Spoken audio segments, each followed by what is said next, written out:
தினந்தோறும் யார் சிவனை வழிபடுகிறாரோ அவனுக்கு தான் சுவாமி தலையெழுத்தை மாற்றுவார், அவன் விதியை மாற்றுவார். மதி அணிந்த கடவுள் அவன் யார்? நிறைய பேர் சொல்லுவான், நான் இன்னைக்கு கோயிலுக்கு போயிருக்கிறேன், நான் இன்னைக்கு கோயில் போய் சாமியை பார்த்தேன், அண்ணாமலையார பார்த்தேன் அப்படின்பா. இல்ல ராஜா, இல்ல. அவன் உன்னை பார்க்கணும்னு கூப்பிட்டாதான் நீங்க வர முடியும், என்ன உட்பட. என்னையும் சொல்லுகிறேன், இந்த இடத்துல வந்து உட்கார்ந்து என்னை பற்றி பேசு ஆயிரக்கணக்கான ஜனங்கள் முன்னாலன்னு அன்னைக்கே போட்ட விதி. இதை வேற எவனாலையும் மாத்த முடியாது, யாராலையும் மாத்த முடியாது. இங்க வந்திருக்கிற அத்தனை பேர் இதே ஊரா?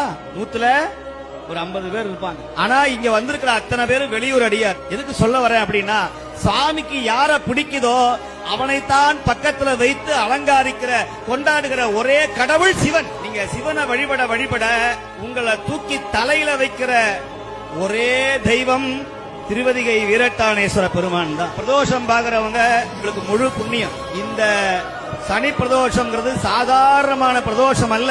உங்கள் 7 ஜென்ம பாவங்களை தீர்க்கிற ஒரு புண்ணிய நாள், உங்களுடைய வாழ்க்கையில இருக்கிற எல்லா குறைகளையும் தீர்க்கிற ஒரு புண்ணிய நாள் இந்த சனி பிரதோஷம்.